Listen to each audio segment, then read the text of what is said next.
बिस्मिल्लाहिर्रहमानिर्रहीम। अस्सलाम वालेकुम मेरे मुसलमान भाइयों बहनों बेटियों बेटों बुज़ुर्गों दोस्तों। आज मैंने एक ऐसी मस्जिद का ज़िक्र करना है जिसकी जो ज़मीन पाक थी उसने कदम मुस्तफ़ा सल्लल्लाहु अलैहि वसल्लम के जो ही बोसे लिए और जबीन मुस्तफ़ा सल्लल्लाहु अलैहि वसल्लम के जब उसने बोसे ले लिए तो फिर उसका मकाम और मर्तबा कितना बढ़ गया। क़यामत तक के लिए यह मस्जिद जो सी ज़िंदा जावेद हो गई। इस मस्जिद की शान यह है कि जहाँ 2 नफल पढ़े जाएं तो एक उम्रे का सवाब जो है वो मिल जाता है। हालांकि उम्रा आपको पता है कि सफ़ा मरवा भी करना पड़ता है, काबतुल्लाह के भी 7 चक्कर लगाने पड़ते हैं, फिर जाके जो है उम्रा मुकम्मल होता है। लेकिन यहाँ सिर्फ 2 नफल पढ़ने से उम्रे के बराबर जो है वो सवाब मिल जाता है। इसीलिए सैयदना उमर फ़ारूक रज़ी अल्लाह ताला ने इसके बारे में फ़रमाया कि अगर ये मस्जिद आसमानों पर भी होती, अगर ये मस्जिद आसमानों पर भी होती तो हम अपने ऊँटों को ताज़ियाने मार मार कर उन्हें मजबूर कर देते कि वो हमें वहाँ ले चलते। इसी तरह हज़रत साद बिन अबी वक़ास फ़ातिह मिस्र शाम फरमाया करते थे कि मस्जिद कुबा जो है, जिसका आज मस्जिद मुबारक हम ज़िक्र कर रहे हैं, इसमें 2 रकत अदा कर लेना 2 बार बैतुल मुक़द्दस जाने से ज़्यादा मुझे भला लगता है। और अगर लोगों को पता चल जाए कि कुबा क्या है तो वो अपने ऊँटों को पीट पीट कर वहाँ जाने पर मजबूर करें, यानी वो जो भी सवारी उनको मिले वो वहाँ पे जाने के उनको मजबूर करेंगे। ये इसकी शान है। कुबा की मस्जिद वो है जहाँ पहले आप सल्लल्लाहु अलैहि वसल्लम ने जब मक्का मुकरमा से मदीना मुनव्वरा हिजरत की तो आपने मदीना मुनव्वरा के बाहर ये बस्ती, आप तो वो मदीना मुनव्वरा का हिस्सा बन गई है कुबा जो है, तो इस जगह आपने क़याम फरमाया। यहीं सैयदना अली मुर्तज़ा शेर खुदा जो थे वो आके आपको मिले थे, बाद में अमानतें लोगों की सुपुर्द करके मक्का मुकरमा में। और उस वक्त सैयदना अली मुर्तज़ा शेर खुदा जिस घर में ठहरे तो हजूर सल्लल्लाहु अलैहि वसल्लम ने फरमाया अली को बुलाओ, तो उन्होंने कहा जी वो तो चल ही नहीं सकते, उनके पाँव में छाले पड़ गए हुए थे। पैदल चल चल के आप देखें ना, 550 मील का तकरीबन वो सफ़र है और वो करके आए थे और उनके पाँव जो थे वो बिल्कुल मुतवर्रम हो चुके थे, बड़े बड़े छाले थे। तो आप सल्लल्लाहु अलैहि वसल्लम ने अपना लुआब धान उनके छालों पे लगाया तो फ़ौरन वो छाले जो थी जो ठीक हो गए थे। इसी तरह हज़रत सलमान फ़ारसी रज़ी अल्लाह ताला अन्हु भी 2 मरतबा रसूल वसल्लम की बारगाह में पहली मरतबा वहीं हाज़िर हुए थे कुबा के मुकाम पर। यहाँ मैंने 2 वाक़यात आपको बहुत दिलचस्प सुनाने हैं कुबा के बारे में। एक तो ये है कि हज़रत जाबिर बिन समरा जो हैं वो उनसे रिवायत है और इमाम तबरानी ने भी इसको किया है, बड़ी दिलचस्प रवायत है।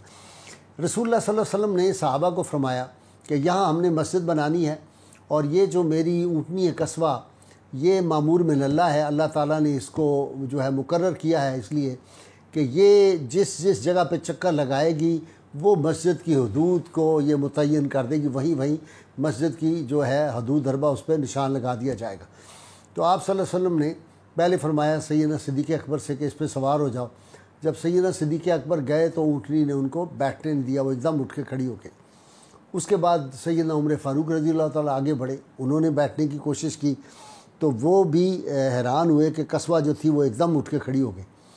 तो आप सल्लल्लाहु अलैहि वसल्लम ने फिर सहाबा की तरफ देखा, आपने कहा भाई को और सवारी करने की कोशिश करे। तो सैयदना अली मुर्तज़ा शेर खुदा आगे बढ़े और जाके ऊँटनी पे बैठे तो वो खड़ी नहीं हुई, वो आराम से बैठी रही। जब आप सवार हो गए तो वो खड़ी हुई। खड़ी हो के ये ऊँटनी जो थी इसने चक्कर लगाया, बड़े आहिस्ता आहिस्ता चक्कर लगाया। जहाँ जहाँ ये चक्कर लगाती गई वो सहाबा ने वहीं वहीं जो है वो निशानात लगा दिए और वो हदूद जो थी मस्जिद कुबा की बन गई। तो किसी ने कहा था ना हाफ़िज़ बदरुद्दीन रहमतुल्लाह अलैह, जहाँ जहाँ वो रुके जहाँ जहाँ ठहरे वही मकाम मोहब्बत की जलवा गाह बने। तो ये जलवा गाह मोहब्बत जो है कुबा क़यामत तक के लिए तो ये निशान लग गए। अब इसमें से एक जो नुक्ता हमें समझने की ज़रूरत है कि रसूलुल्लाह सल्लल्लाहु अलैहि वसल्लम जिस सवारी पे सवार हो जाएं अल्लाह ताला उसको ये समझ अता कर देता है, उसको ये दानिश जो है वो अता हो जाती है। इसी तरह आप सल्लल्लाहु अलैहि वसल्लम की जो सवारी थी याफूर, उस पर दराज गोश्त, उस पर आप सवार हुआ करते थे और उस पर सवार होने की वजह से भी आपको पता है कि वो इतनी समझदार थी। याफूर जो थी, जिस सहाबी का आप नाम लेते कि जाओ बिलाल को बुला के लाओ, वो जाती और हज़रत बिलाल को बुला के ले आती। आप कहते हैं अनस बिन मालिक को जाओ बुला के लाओ, उसको बुला के ले आ। अब्दुल्ला बिन मसूद को बुला के लाओ, उनको बुला के ले आती। सिद्दीक़ अकबर को बुला के लाओ, उनको बुला। अली मुर्तज़ा के पास जाओ, उनको बुला के लाओ। تو اس کو اللہ تعالیٰ نے اتنی سمجھ دے دی ہوئی تھی، اور پھر اس نے رسول اللہ صلی اللہ علیہ وسلم سے بات کی، کہا کہ 60 کے قریب انبیاء کرام جو تھے میرے اجداد ان کی سواریاں بنے، اور اس کے بعد میں آخری اپنے خاندان کا ہوں، اور اس لیے میں چاہتا ہوں کہ میں اپنے خاندان کا آخری فرد ہوں، آپ انبیاء میں آخری نبی ہیں، خاتم الانبیاء ہیں، خاتم النبیین، آپ مجھ پہ سواری فرمائیں۔ آپ اندازہ کریں رسول اللہ صلی اللہ علیہ وسلم اگر کسی لکڑی کو، کسی پتھر کو ہاتھ لگا دیں تو اس میں قوت گویائی اور زبان پیدا ہو جاتی ہے اور جان اس میں آ جاتی ہے۔ تو یہ اسی طرح گو کا واقعہ جو بڑا مشہور ہے کہ ایک عرابی آیا، اس نے کہا میں آپ کو خاتم النبیین تب مانوں گا، میں آپ کو نبی مانوں گا کہ یہ گو جو ہے اس کی بغل میں تھی چھپائی ہوئی، یہ بات کرے۔ تو گو نے کہا کہ حضور صلی اللہ علیہ وسلم اللہ کے سچے نبی اور خاتم النبیین ہیں، تو جو لوگ رسول اللہ صلی اللہ علیہ وسلم کو خاتم النبیین نہیں مانتے یا شک کرتے ہیں، تو اس سے پتہ چلا کہ ان سے تو جانور بھی بہتر ہوتے ہیں۔ دوسرا واقعہ جو ہے، رسول اللہ صلی اللہ علیہ وسلم نکلے مدینہ منورہ سے، شہر سے، اور آپ تشریف لے جا رہے تھے قباء کی جانب، تو ساتھ سیدنا ابو ہریرہ تھے۔ تو سیدنا ابو ہریرہ آپ کو پتہ ہے کہ جو تھے وہ ذرا کمزور تھے جسمانی طور پہ، تو آپ صلی اللہ علیہ وسلم دراز گوشت پہ سوار تھے، آپ نے کہا ابو ہریرہ آ جاؤ میرے پیچھے بیٹھو، تو انہوں نے کوشش کی بیٹھنے کی، وہ نہیں بیٹھ سکے کیونکہ اس پہ چھلانگ لگا کے بیٹھنا پڑتا ہے۔ تو حضور صلی اللہ علیہ وسلم نے کہا اچھا مجھے میرا ہاتھ پکڑو اور تم میرے پیچھے بیٹھ جاؤ۔ جب رسول اللہ صلی اللہ علیہ وسلم نے اٹھایا تو حضور صلی اللہ علیہ وسلم بھی زمین پہ آ گئے اور سیدنا ابو ہریرہ بھی گر گئے۔ اسی طرح پھر دوسری دفعہ آپ صلی اللہ علیہ وسلم پھر سوار ہوئے، آپ نے کہا ابو ہریرہ مجھے ہاتھ پکڑاؤ، انہوں نے ہاتھ پکڑایا، وہ وزن کی وجہ سے حضور صلی اللہ علیہ وسلم بھی زمین پہ تھے۔ تیسری مرتبہ جب آپ سوار ہوئے تو آپ نے کہا ابو ہریرہ آؤ، انہوں نے کہا نہیں حضور مجھے تو اب شرم آتی ہے، میں تیسری مرتبہ اس پہ سوار نہیں ہو سکتا۔ تو سید عالمین صلی اللہ علیہ وسلم کا معمول مبارک یہ تھا کہ ہفتے کے روز آپ صلی اللہ علیہ وسلم جو تھے وہ مسجد قباء میں جایا کرتے تھے، وہاں جا کے نوافل ادا کرتے تھے، اور صحابہ کرام کو اس مسجد سے بہت زیادہ پیار تھا۔ بلکہ حضرت عمر رضی اللہ تعالیٰ عنہ نے تو یہ بھی فرمایا تھا کہ جب یہ تحویل قبلہ ہوئی تو ہم قباء میں تھے اور باہر سے کسی نے آواز دی کہ قبلہ تبدیل ہو چکا ہے، تو ہم نماز کے دوران ہی ہم نے اپنے چہرے جو تھے وہ کعبۃ اللہ کی طرف کر لیے تھے۔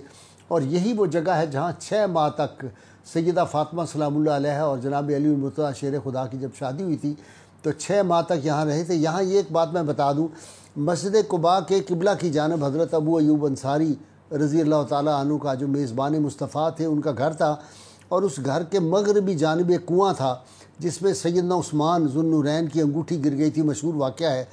اس کنویں کا پانی بہت کھارا تھا، لوگوں نے کہا جی ہمیں پانی کی دقت ہے، تو آپ صلی اللہ علیہ وسلم نے اپنا لعاب دہن عطا کیا، وہ اس میں ڈالا گیا، اور وہ جو پانی تھا اس کنویں کا وہ آج بھی موجود ہے کنواں، میں نے اس کی زیارت کی ہوئی ہے لیکن انہوں نے بند کر دیا موجودہ حکومت نے۔ تو وہ اتنا شیریں اور میٹھا پانی اس کا ہو گیا تھا، وہ جو اعلیٰ حضرت نے فرمایا تھا کہ جس سے کھاری کنویں شیرہ ہو جا بنے، اس زلال حلاوت پہ لاکھوں سلام، اور مصطفیٰ جان رحمت پہ لاکھوں سلام، شمع بزم ہدایت پہ لاکھوں سلام۔